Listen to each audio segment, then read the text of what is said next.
Isang magandang araw sa inyo muli mga ka-hunter. Andito na naman tayo. Meron tayong isang site o positive area daw, sabi nila, kung saan ay meron akong dalawang kasama dahil hindi ko kabisado itong area na to. At medyo delikado, so kailangan ko ng dalawang backup. Sila yung kabisado sa area. Kaya hindi tulad nung dati na tayo nag-iisa. So ngayon, nagpapasama na tayo dahil medyo critical talaga ang area na to.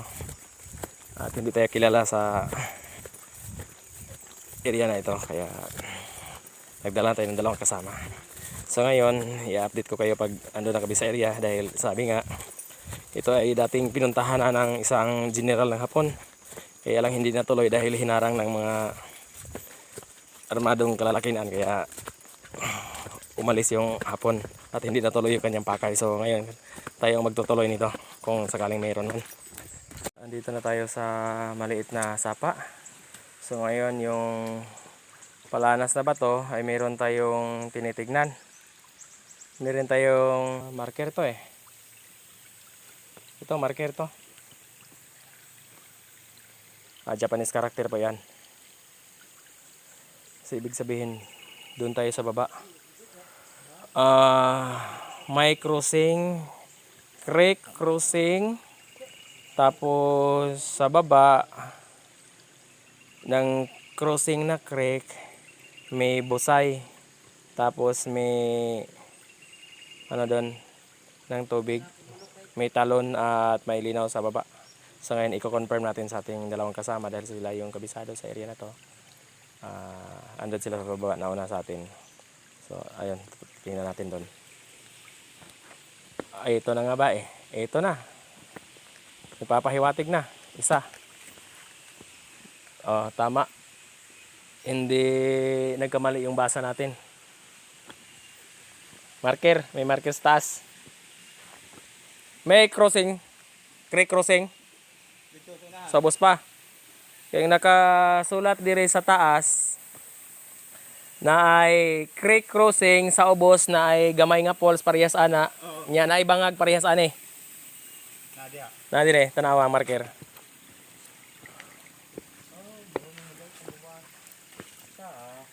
Nay falls sa ubos. Abot sa falls na ay linaw. Linaw good kuha nimo. Nya nay wa ko siguro kung bato ba ni siya or bangag parehas ana. Bangag Sige ito ta. Na isa pa. Isa. Hindi pa ko konfirmado kung mao ba ni siya. Pero ang giingon dito, ubos sa crossing, na creek nga kini atong gisubayan sa ubos dani na crossing isa ka creek. Isa. Tapos ubos gamay pila na ka meters na falls parehas ana. Na. Sige. Sige. Di ka ba? Kung nagbit og barang. Dire kapit agi din. Sige. Ito parang madulas tala yata itong natin, dadaanan. Delikado mabagsak yung dala nating laruan. Yun. Meron na naman. Murag parehas ma dito ang naka-indicate. Dito? Di ba kanima tuwa sa ubos. Indication niya mao manggod. Napay isa sa ubos. Pero indication sa taas, maura dire. Ilang, labay sa atake, murag di pa ko sigurado. So dito ta sa ubos. Unahan falls na falls, abante ka. Dihan na po sa mubo. Dito na mga ka-nature. Parang medyo tumugma yata yung basa natin. Parang tumugma lang. Kaso hinahanap ko yung creek crossing. Dandahan lang tayo dahil baka mabagsak tong laruan natin. Dito pa tayo, may talon na naman. Pero hindi pa ito. Hindi ito yung naka-indicate doon sa taas na marker.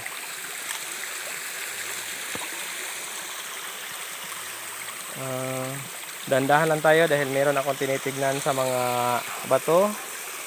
Kailangan akong may mabasa dito. Wala. Doon tayo sa baba. Dulas. Ito ang ayun. Sa akin ito at saka yung dyan sa baba So yan ang may dalawang butas. Confirm yan. Hindi yan itsure. Titingnan natin, palapitan natin sa video. Mabilog po talaga, talagang bilog na bilog para talaga siyang drilling. Ibig sabihin, malaking barina yung gamit ng mga Japanese. Ang ibig sabihin nito, sa tabi ng poles, may dalawang butas sa tabi. Hindi ako sigurado kung yung dalawang butas na yan ba yung sinasabi dito. So, kailangan nating i-confirm sa paghahanap pa ng ibang mga countersign. Yung forma dito ay parang dyan. Meron pa oh. Yan, bilog na bilog. Pero walang laman yan. Marker lang yan.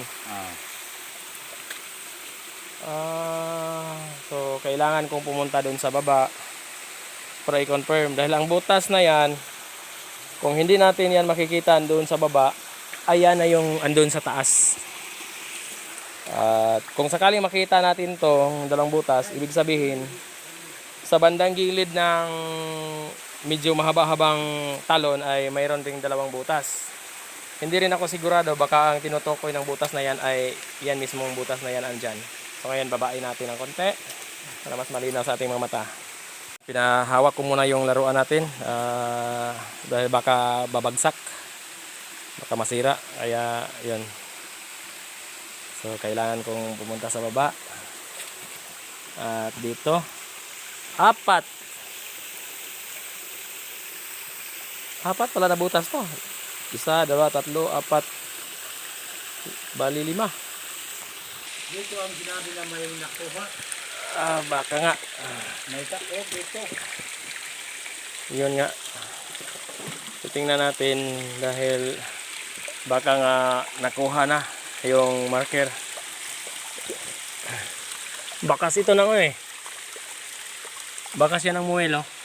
Ito, bakas yan ng muel. Ito pa. Bakas ng muel yan. Ibig sabihin may nauna sa atin ito. May nagtitibag na. So, hindi tayo mawala ng pag-asa. Baka mayroon tayong nandito pa sa baba ng busay. Talon. Ito yung sinasabi nilang takip na nabasag. Para hindi. Galing dyan. Galing dyan. Ito yung sinasabi nilang takip ay dito galing. Na may mga agi laging muwil dire na may mga dinukbukan.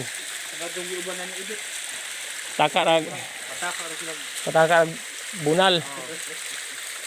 Di pa ubos pa taba de.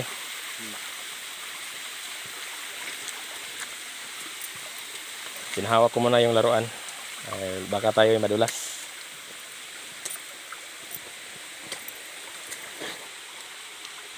Yun. Tandahan. Wala ito. Wala ito sa banda rito. Wala. Hindi ito ang sinasabing letter B. Ay nako, muntik na. Malalim pala ito dito.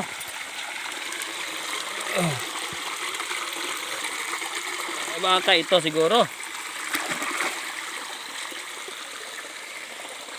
Wala pa yung creek crossing. Ay, dito na. Yung creek crossing na sinasabi ko kanina. Ibig sabihin doon kasi sa baba niya mismo may dalawang. Ito na yung creek crossing na sinasabi ko. Yun. Lumugma yata yung sinabi natin kanina. May creek crossing. Tapos ando ito pa yung butas na malaki. Pero ang ibig sabihin, creek crossing, sa baba ng konti may talon. Yun na yung talon. O sa bandang unahan may talon pa doon. Sige, titingnan natin kung yan na ba yung talon na yan or andun pa sa baba.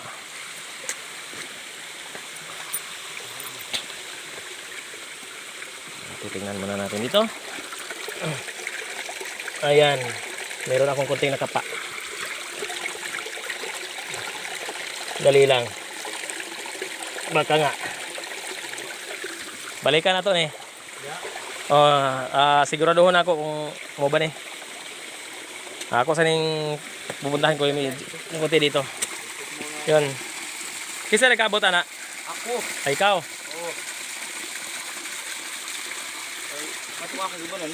Ilama na sa ubos. Kung ikaw binahulugan ng bato. Awal daan ron ni wa ni halap tinamo. Ya mo. Sige, sige. Tanawon tana ron. Kana wala dito. Kini gikabot nimo ni? Asa. Wala na. Wala. Sige, sige.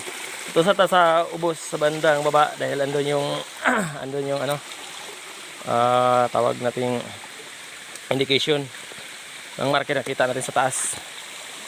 Hindi ako sigurado kung ito ba yung pero hindi sa creek crossing yung ano eh. Yung butas, ibig sabihin ang sinabi doon sa indication ay doon sa baba pa ng butas. Hinay lang sa pagdahan-dahan, madulas eh. Dandahan lang. Baka may iba tayong mahanap na marka dito sa baba. Ito ang creek crossing eh. Pero ang ka-indicate ito, tama. Kasi ang nalagay doon is nakaganyan eh. Oo. Ibig sabihin, ito yung isang sapa, creek crossing. Sa baba pa ng konti. May talon pa doon banda, isa. Mayroon pa isa. Yun ang titingnan natin last.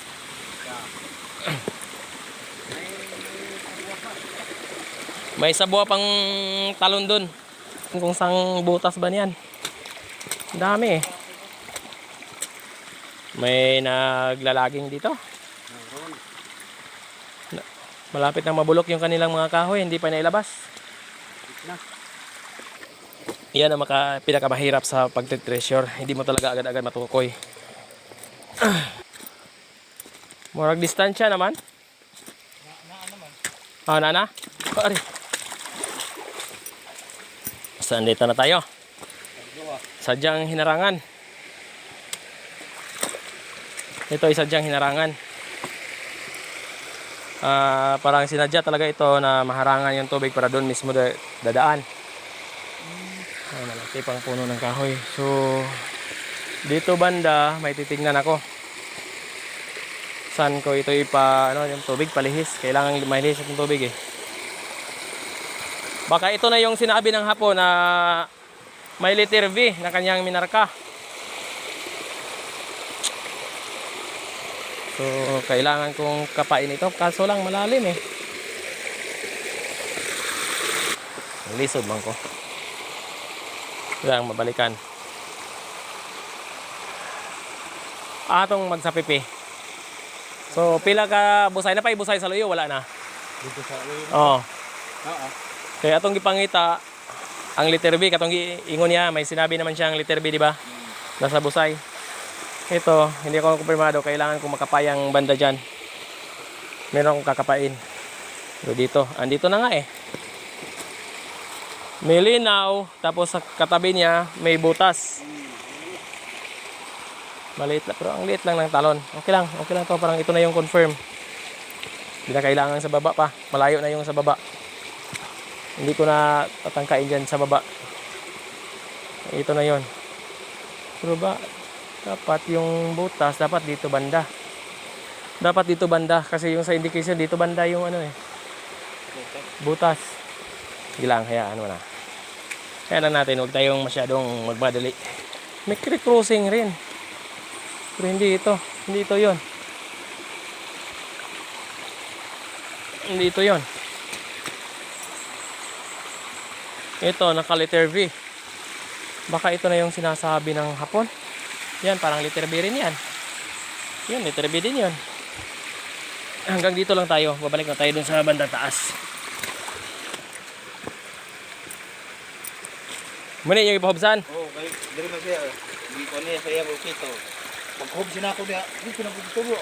Ako may nakabanto diha. Boy ito. Kato may yung idudahan. Muna yung ipahubsan. Oo, kana. Anong dito ko dito.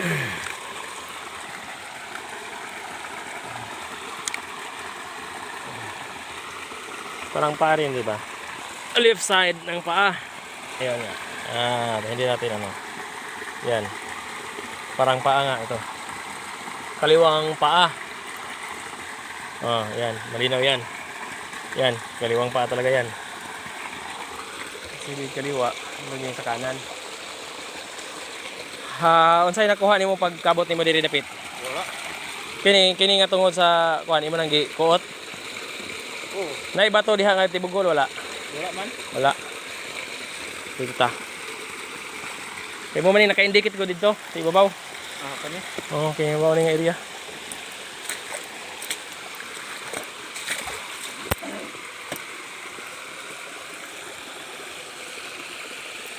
Sige, hawiri. Photo na ko. Kani? Oh, hawiri. So, pinakapa natin sa ating kasama. Doon sa banda, dyan sa may ano. Oh, dyan mismo. Kapain mo sa baba ng mismong may dapanas. Dyan sa baba. Kung may mahawakan ka bang bato. Buo na bato. Hindi lang dako kini. Ahong kita makan. Mauga, dili. Ha? Mauga, malihok, dili. Hadi. Ha? Dili. Nakapili, paak siya sa, nakakaon siya sa dapanas. Wala, paminaw ni mo. Nakakaon, wala. Dili dapat kilid sa wall. Kilid gid sa wall, ya, tanawa. Kana pinakatumoy gid sa iyang kuanan. Kung nabay bato diha nga murag kaldero kada ka. Sa baba, sa baba. Ya, Wala dampias man. dampias. Dikit nakakaon sa dampias ang bato nga akong giingon. Mura man kini. Mora na? Dako. Ako na. Di malihok. Di malihok na. Oh, pagtamakan nimo. Ha? Di hawiri daw ang kilid. Bunlot akong malihok ba nimo? Among tabangan. Di malihok? Di malihok. Ha? Baka na yan. Dako man. Baka yan na nga yan. Tuwi na. Kailangan natin ng dagdag na panahon para luminaw yung tubig. Diri nato na ipasubat ito digger. Awas gapon. Na mo na ni nga bato niya akong gitungtungan. Mo na, dako na. Dako. Tabangan diya sa pabrik. So, basin mo na niya akong giingon. Dili ko sigurado ha, pero ang naka-indicate dito sa marking, niya ang bato nga akong gipangita, na mapud mo nakita gid nga bato. Kaya dili ba common ang bato. Dito sa area na to ay hindi common yung bato. So, pag na may nakita, napansin kang bato, baka pagdudahan mo na ayan na yun mismo. Pero ito tumugma sa indication Yung kinakapa-kapa kong bato, hindi ko nakapa, sila yung nakakapa dahil medyo malalim yung tubig. Mo gid nga bato kini. Oh, pinalingin.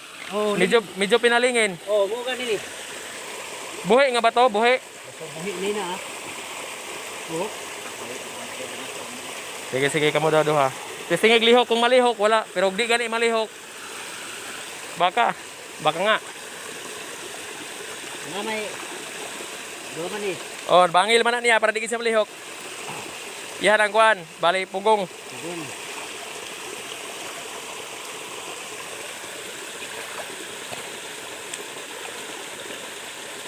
Dikit yung mga Ano? Nakadikit dire sa wall, nakadikit dire. Dikit. Hamis nga bato. Hamis na bato. Lao man. Taas man kailangan matagtaas nga panahon ani. Di matarog. Di matarog. Sige. Okay na. Kalawon siya dito. At least na-confirm na to.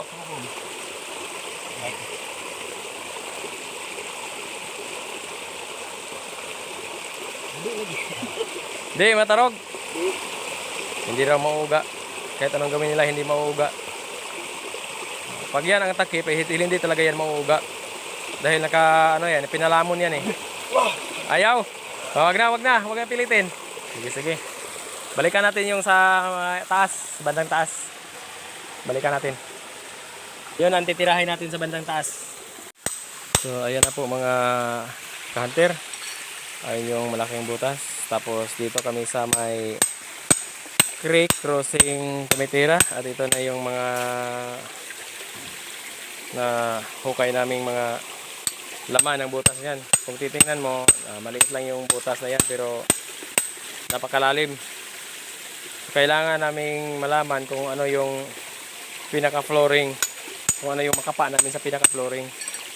Kaso malabo yung tubig, saka yung agos ay hindi namin nailihis. Kulang kami sa kagamitan, so pipilitin mo lang namin itong hukayin. Yan po ay isang talon. Dito sa katabi niya may mga butas niya, may mga talon-talon na maliliit. So doon ako tumira, hindi dito. Hindi ako konfirmado dyan, walang confirmation yan eh. Wala ding marker. Okay lang sana kung mayroong mga counter sign dito sa gilid-gilid ng sapa na ating makikita para makonfirma na dito tayo titira. Eh wala eh. So pupunta ako banda sa itaas. Meron akong susuriin ulit. Babalikan ko yung mga marking doon. Baka mayroon na lang akong nakaligtaan. Ay nako.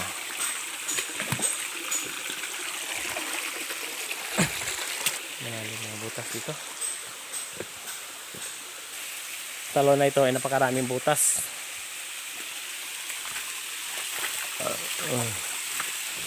Yan daw yung sabing nakuhaan na ito. Pero hindi ako konbinsino dyan. May butas rin dyan.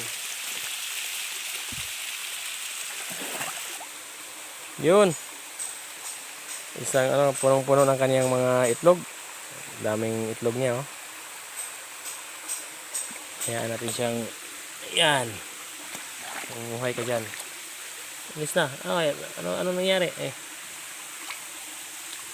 Ayan na po mga ka-hunter. Binalakin natin muli yung marker. So ito, i-remapping natin. Babasahin natin ulit. Ang ibig sabihin nito sa area na ito ay hindi po gold bar yung nakabaon, kundi diamond. Alam niyo ba kung bakit diamond yung pagbasa ko? Ito ay hugis diamond. Dito naman sa kabila, hugis diamond din. At ito sa kabilang bahagi, diamond din. At dito sa bandang taas, diamond din. Ang pagbasa nito, itong creek na to, ang ibig sabihin ay ito. Ito yung creek na yan, ito.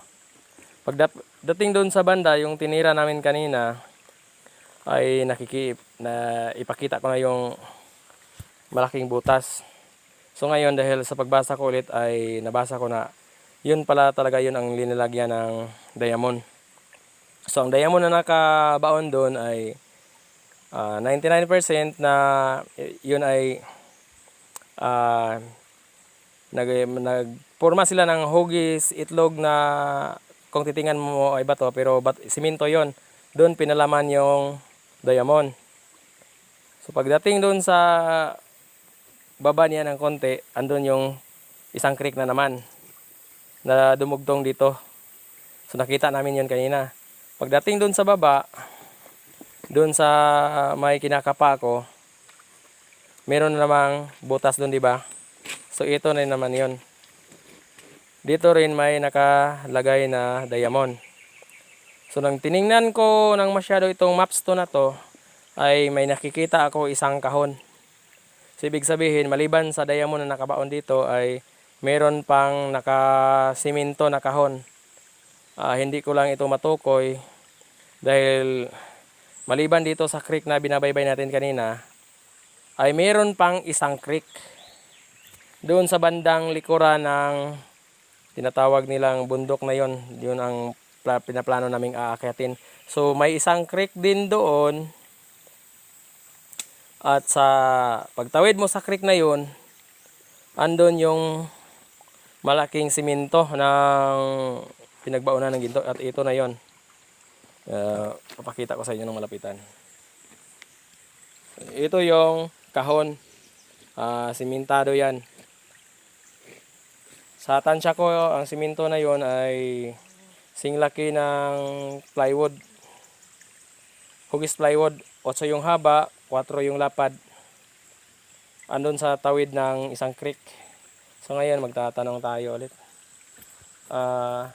Sa likod ng bukid, nisumpay ba na siya ang creek sa uluhan, ane? Wala. Lahi to ang tumoy dito. Lahi to siya uluhan. So sa tabok ato dito, inaman ta diri banda, murag diha sa likod dapita. Nay creek diha ito liyo pagluwak. Natay tan-awon nun dito kini nga kahon. Kini. Nga kahon yan. Bali simento pagtawid mo sa creek. So yan lang po yung basa ko. So ngayon ay uuwi na kami. tapos na yung tinira namin. So, sa susunod muli mga ka-hunter, aalis na po kami.